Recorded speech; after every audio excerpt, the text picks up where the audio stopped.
عليكم ورحمة الله تعالى وبركاته. الحمد لله رب العالمين، والصلاة والسلام على سيدنا محمد أشرف المرسلين وعلى آله وأصحابه أجمعين. أما بعد، فقد قال الله تعالى في القرآن العظيم وفي الفرقان المجيد بعد أعوذ بالله من الشيطان الرجيم بفضل بسم الله الرحمن الرحيم. الذين إذا أصابتهم مصيبة قالوا إنا لله وإنا إليه راجعون. صدق الله مولانا العلي العظيم. اللهم صل على محمد شمس الأنبياء وبدر المرسلين وكتب الأولياء وافتخار المتقين تاجر الأمة شفيع المظلمين شفيع يوم القيامة. الله يا هادي اللهم صل على سيدنا وسلم. اللهم نادر الله حاضر الله معي، الله نادر الله حاضر الله معي، الله نادر الله حاضر الله معي، يا رحمن يا رحيم يا غوث العالمين. இந்த உலகத்தை படைத்து பரிபாலித்து கொண்டிருக்கக்கூடிய ஏக வல்லவனாகிய அல்லாஹ்விற்கே எல்லாம் புகழும் உண்டாகட்டுமாக. ஆமீன். சாந்தியும் சமாதானமும் எம்பெருமானார் ரசூலே கரீம் ஸல்லல்லாஹு அலைஹி வஸல்லம் அவர்கள் மீதும், அன்னாரை அப்படியே பின்பற்றிய சத்திய சஹாபாக்கள், தாபியீன்கள், தபஅ தாபியீன்கள், நாதாக்கள், சுஹதாக்கள், அவுலியாக்கள், குறிப்பாக ஜும்மாவிற்காக இங்கே முன்னணி வருகை தந்திருக்கக்கூடிய நம் அனைவர்கள் மீதும் இன்று மட்டுமல்லாமல் என்றென்றும் நின்று நிலவட்டுமாக. ஆமீன். கண்ணியத்திற்கும் பெரும் மதிப்பிற்குரிய அல்லாஹ்வின் நல்லடியார்களே, சென்ற வாரம் ஜும்மாவில் இயற்கை எனும் இறைவன் நியதி என்கிற தலைப்பின் கீழ் பேசியிருந்தோம். இந்த வாரம் ஜும்மாவுடைய தலைப்புக்குள் நுழைவதற்கு முன்னால் வாரம் வாரம் சொல்லக்கூடிய வார்த்தைகள் தான். ஆங்கே இருக்கக்கூடிய ஜமாத்தார்கள் பள்ளியின் பக்கம் விரைந்து வாருங்கள். கண்ணியத்திற்கும் பெரும் மதிப்பிற்குரிய அல்லாஹ்வின் நல்லடியார்களே, இந்த வாரம் ஜும்மாவுடைய தலைப்பு இஸ்லாமிய தாரக மந்திர சொற்கள் என்கிற தலைப்பின் கீழ் பேசுவதற்காக நாம் ஆசைப்படுகின்றோம். கண்ணியத்திற்கும் பெரும் மதிப்பிற்குரிய அல்லாஹ்வின் நல்லடியார்களே, உலகில் வாழும் எல்லா மனிதர்களுக்கும் பயமும் வறுமையும் நோயும் மற்றும் வாழ்வில் ஏற்படக்கூடிய உயிரிழப்பும் செல்வாதாரம் பொருளாதாரம் இழப்பும் என்று ஒவ்வொரு சோதனைகளும் மக்களை சந்தித்தே தீரும். அந்த சோதனைகளும் கஷ்டங்களும் மனிதர்களுக்கு வரும்பொழுது எல்லா மக்களும் தவித்து புலம்புவதை நாம் பார்க்கிறோம். உதாரணத்திற்கு, ஒரு மனிதனுக்கு பொருளாதார விஷயத்தில் ஏதாவது ஒரு நெருக்கடி வந்துவிட்டால் உடனே அந்த மனிதன் புலம்புவான். அல்லாஹ் எனக்கு இவ்வளவு பெரிய சோதனையை கொடுத்து விட்டானே, இந்த சோதனையிலிருந்து நான் எப்படி விலகுவேன் என்று என்னென்ன வார்த்தைகளால் முடியுமோ அவ்வளவு வார்த்தைகளால் அவன் புலம்புவதை நாம் காது குளிர கேட்டு இருப்போம். கண்ணியத்திற்குரிய ஒருவர் வியாபாரம் செய்கிறார். அந்த வியாபாரத்தில் ஒரு நஷ்டம் ஏற்பட்டு விட்டது என்று சொன்னால் அவன் அந்த வியாபாரத்திலிருந்து மென்மேலே வளருவதற்கு என்ன வழிகள் வேண்டுமோ அதை முயற்சி செய்வதை விட அந்த மனிதன் வியாபாரம் நஷ்டமாகிவிட்டது என்று புலம்புவதை நாம் பார்க்கிறோம். கண்ணியத்திற்குள்ளே உண்மையான இறை நம்பிக்கையாளர்கள் எல்லாம் அப்படி பேச மாட்டார்கள், அப்படி புலம்ப மாட்டார்கள். ஒரு சோதனைகளோ உயிர் பயமோ அல்லது உயிர் இழப்போ பொருளாதார இழப்போ ஒரு மனிதனுக்கு வரும்பொழுது அந்த மனிதன் புலங்கக்கூடிய முதல் வார்த்தை என்ன தெரியுமா? இன்னா லில்லாஹி வ இன்னா இலைஹி ராஜிஊன். அல்லாஹ்வுடைய அருமறையாம் திருமறையில் கூறும்போது, அல்லதீன இதா அஸாபத்துஹும் முஸீபா காலு இன்னா லில்லாஹி வ இன்னா இலைஹி ராஜிஊன். அவர்களுக்கு தமக்கு துன்பம் ஏதாவது ஏற்படும் பொழுது அவர்கள் இப்படி சொல்லுவார்கள், காலு இன்னா லில்லாஹ், நாங்கள் அல்லாஹ்வுக்காக இருக்கிறோம், வ இன்னா இலைஹி ராஜிஊன், நாங்கள் திரும்பி அல்லாஹ் இடத்துல செல்ல இருக்கிறோம் என்பதாக இறை நம்பிக்கையாளர்கள் பேசக்கூடிய வார்த்தைகளை அல்லாஹ்வுடைய அருமறையாம் திருமறையில் 2வது சூறாவில் 156வது வசனத்தில் அல்லாஹ் பதிவு செய்கின்றான். கணியத்திற்குரியவர்களே, அப்போ சோதனைகளும் கஷ்டங்களும் ஒரு மனிதனுக்கு வரும் பொழுது அந்த மனிதன் முதல் சொல்லக்கூடிய வார்த்தை இன்னா லில்லாஹி வ இன்னா இலைஹி ராஜிஊன். அம்ர் இப்னு ஷுஐப் ரஹிமஹுல்லாஹ் அவர்கள் கடிதம் எழுதினார்கள். அம்ர் இப்னு ஷுஐப் ரஹிமஹுல்லாஹ் அவர்கள் கடிதம் எழுதினார்கள். அப்துல்லாஹ் பின் அப்துர் ரஹ்மான் பின் ஹுசைன் ரதியல்லாஹ் ரஹிமஹுல்லாஹ்வுடைய மகனார் இறந்து விட்டார்கள். இறந்ததற்கு கடிதம் எழுதும் பொழுது அந்த கடிதத்தில் இப்படி வார்த்தைகளை பதிவு செய்தார்கள். இறை நம்பிக்கை கொண்டவர்களுடைய குழந்தைகளோ அல்லது பெற்றோர்களோ அல்லது நண்பர்களோ அல்லது மனைவியோ இப்படி யாராவது ஒருவர் மரணித்து விட்டார் என்று சொன்னால் அவர் நன்மைக்காக பொறுமையை காத்து நன்மையை எதிர்பார்த்து அவர் நாவிலிருந்து வரக்கூடிய வார்த்தை இன்னா லில்லாஹி வ இன்னா இலைஹி ராஜிஊன் என்கிற வார்த்தை ஒரு மனிதனுடைய நாவில் வரும் பொழுது அல்லாஹ் அதற்கு கூலியாக என்ன தெரியுமா வழங்குகிறான்? சொர்க்கத்தை தவிர வேறு எதையும் அல்லாஹ் கூலியாக வழங்க விரும்புவதில்லை என்பதாக ரசூலுல்லாஹி ஸல்லல்லாஹு அலைஹி வஸல்லம் சொன்ன வார்த்தை. அப்துல்லாஹ் இப்னு அம்ர் இப்னு ஆஸ் ரலியல்லாஹு அன்ஹு இந்த ஹதீஸ் அறிவிக்கிறாங்க. நூல் நசாயில 1848வது ஹதீஸாக இந்த ஹதீஸ் பதிவாகி இருக்கிறது. கணியத்திற்குரியவர்களே, இன்று இருக்கக்கூடிய மிகப்பெரிய பழக்கம் என்னவென்று சொன்னால், ஒரு மனிதனுக்கு மவுத் மட்டும் வந்துவிட்டது என்று சொன்னால், மவுத்துடைய செய்தி கேள்விப்பட்டு விட்டால் என்று சொன்னால், உலகில் வாழக்கூடிய எல்லா இடங்களிலும் இஸ்லாமியர்கள் முதல் வார்த்தை சொல்லுவது இன்னா லில்லாஹி வ இன்னா இலைஹி ராஜிஊன். பொதுவாக ஒரு மனிதனுடைய மவுத்துடைய செய்தி மட்டும் கேட்டால் இன்னா லில்லாஹி வ இன்னா இலைஹி ராஜிஊன் சொல்ல வேண்டிய அவசியம் அல்ல. மனிதனுக்கு ஏற்படக்கூடிய எல்லாம் சிரமங்கள் வரும் பொழுது அந்த மனிதன் முதலில் பயன்படுத்த வேண்டிய வார்த்தை இன்னா லில்லாஹி வ இன்னா இலைஹி ராஜிஊன். ஒரு மனிதனுக்கு பொருளாதாரம் நெருக்கடி ஏற்படுகிறது, ஒரு மனிதனுக்கு தவறான சிந்தனைகள் ஏற்படுகிறது, ஒரு மனிதனுடைய வீட்டில் கரண்ட் போனாலும் சரியே அந்த மனிதன் சொல்லக்கூடிய முதல் வார்த்தை இன்னா லில்லாஹி வ இன்னா இலைஹி ராஜிஊன்.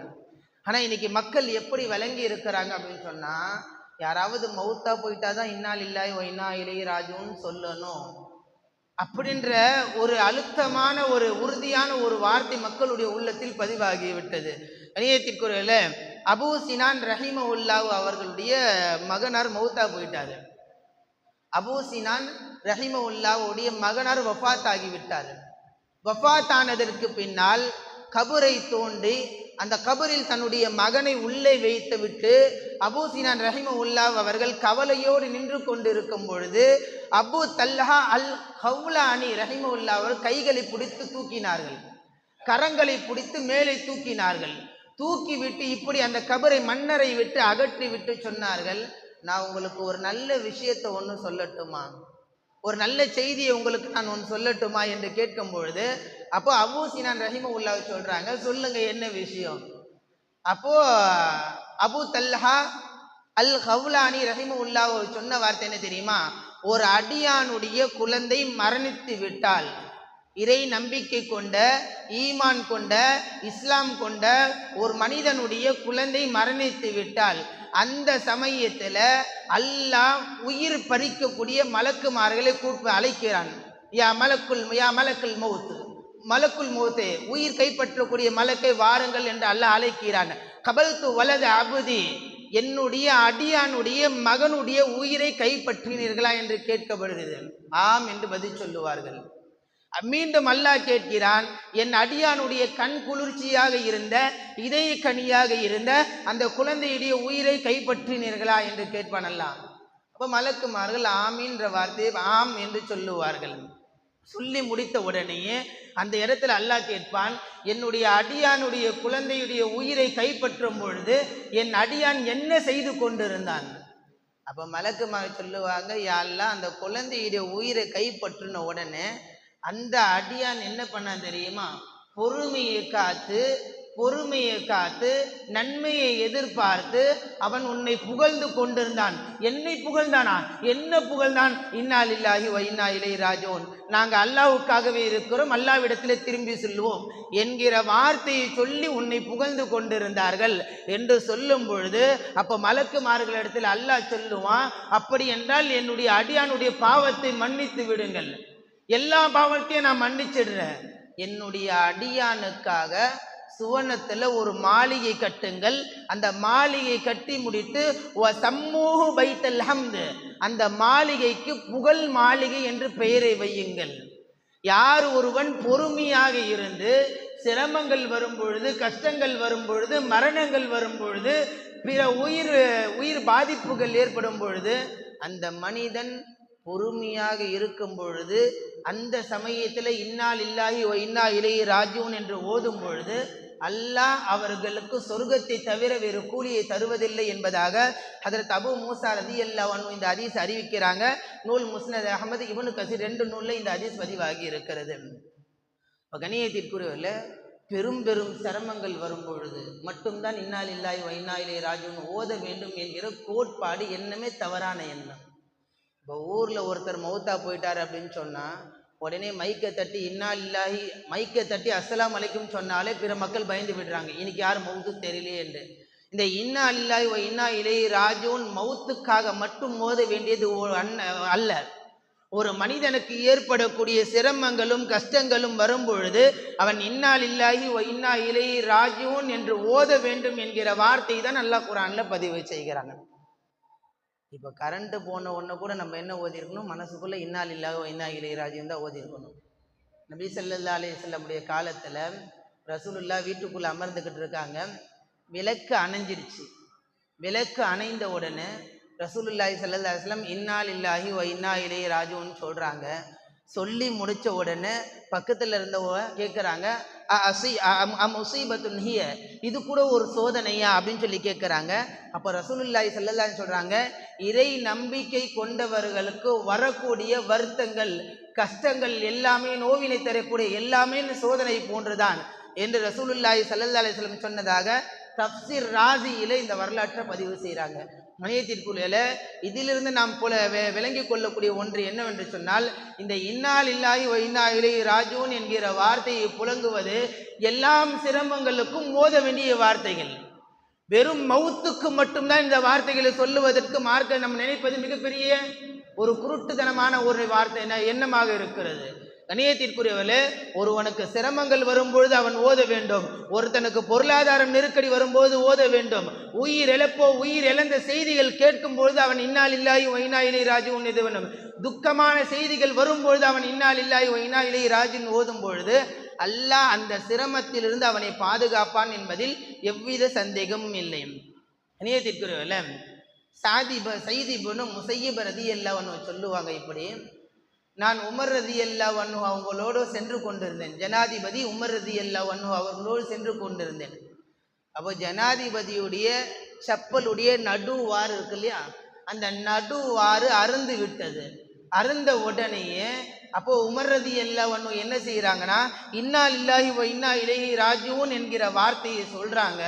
சொன்ன உடனே நான் பக்கத்தில் இருந்து கேட்டேன், ஜனாதிபதியே செருப்புடைய வார் அருந்துடுச்சு, அதனால இன்னா லில்லாஹி வ இன்னா இலைஹி ராஜிஊன் ஓதுனோமா அப்படின்னு சொல்லி கேட்கும் பொழுது அப்போ அவர்கள் சொன்ன வார்த்தை என்ன தெரியுமா, மக்களுக்கு சிரமம் வரக்கூடிய, இறை நம்பிக்கை கொண்ட ஈமான் கொண்டவர்களுக்கு வரக்கூடிய சிரமங்களுக்கு அவர்கள் ஓதிடக்கூடிய தாரக மந்திரம் என்ன தெரியுமா, இன்னா லில்லாஹி வ இன்னா இலைஹி ராஜிஊன் என்று வரலாற்று ஹயாத்து சஹாபா என்கிற நூலில் 2வது பாகத்தில் 799வது பக்கத்தில் இந்த வரலாற்றை கொண்டு வராங்க.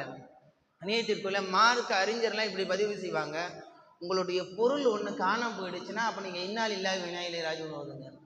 உங்கள் வீட்டில் இருக்கக்கூடிய காசோ அல்லது நீங்கள் வச்சிருக்கக்கூடிய பொருள் சாவியோ அல்லது எந்த ஒரு பொருள் காண போன உடனே நீங்கள் முதல்ல என்ன செய்றீங்கன்னா இன்னா லில்லாஹி வ இன்னா இலைஹி ராஜிஊன் ஓதுங்க.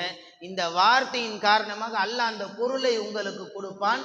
அப்படி இல்லை என்று சொன்னால் அதை விட சிறந்த ஒரு பொருளை அல்லாஹ் உங்களுக்கு வழங்குவான் என்பதாக மார்க்க அறிஞர்கள் இவ்வாறு பதிவு செய்கிறாங்க. சின்ன சின்ன விஷயங்களுக்கு இன்னா லில்லாஹி வ இன்னா இலைஹி ராஜிஊன் என்கிற வார்த்தையை புழங்க வேண்டும். உமர் ரலியல்லாஹு அன்ஹு ஒரு தன்னுடைய தோட்டத்துக்குள்ள நுழைவாங்களாம். நுழைஞ்சிட்டு அந்த தோட்டத்துல நுழைஞ்சிட்டு சுத்தி கித்தி பார்த்துட்டு வெளியே வருவாங்களாம். மக்கள் எல்லாம் அசர் தொழுக முடிந்து கலைந்து வந்து கொண்டு இருப்பார்கள். இதை பார்த்த உமர் ரலியல்லாஹு அன்ஹு, இந்த தோட்டத்தை சுற்றியதின் காரணமாக எனக்கு இந்த தொழுகை அசர் தொழுகை தப்பி விட்டது, ஆகையால் இந்த தொழுகைக்காக இந்த தோட்டத்திற்காக என்னுடைய தொழுகையை நான் தவற விட்டு விட்டேன் என்று சொல்லி அவர்கள் சொன்ன வார்த்தை இன்னா லில்லாஹி வ இன்னா இலைஹி ராஜிஊன். சொல்லிட்டு ஊர் மக்கள் எல்லாரையும் முன்னாடி நிப்பாட்டி சொன்னாங்களாம், இந்த அசர் தொழுகைக்கு தப்பியதற்கு காரணம் இந்த தோட்டம் தான் காரணமாக இருக்கிறது. உங்க எல்லாரையும் நான் சாட்சியாக வைத்து விட்டு நான் இப்படி சொல்கிறேன், இந்த தோட்டம் ஏழை மக்களுக்குரியது, ஏழை மக்களுக்கு நான் சொந்தமாக கொடுத்து விட்டேன் என்று உமர் ரலியல்லாஹு அன்ஹு சொன்னதாக வரலாற்றின் வழியாக காணப்படுகிறது. அப்ப கணியத்திற்குரியவர்களே, வரக்கூடிய சிரமங்களும் கஷ்டங்களும் இஸ்லாமிய மக்களுக்கு மன சஞ்சலங்கள் வரும் பொழுது அந்த மனிதர்கள் பயன்படுத்த வேண்டிய வார்த்தை இன்னா லில்லாஹி வ இன்னா இலைஹி ராஜிஊன். இந்த வார்த்தை மரணத்திற்கு மட்டுமல்ல, மரண செய்திகளை கேட்டதற்கு மட்டும் இந்த வார்த்தையை சொல்ல வேண்டும் என்கிற அவசியம் சொல்ல வேண்டும் என்பதல்ல.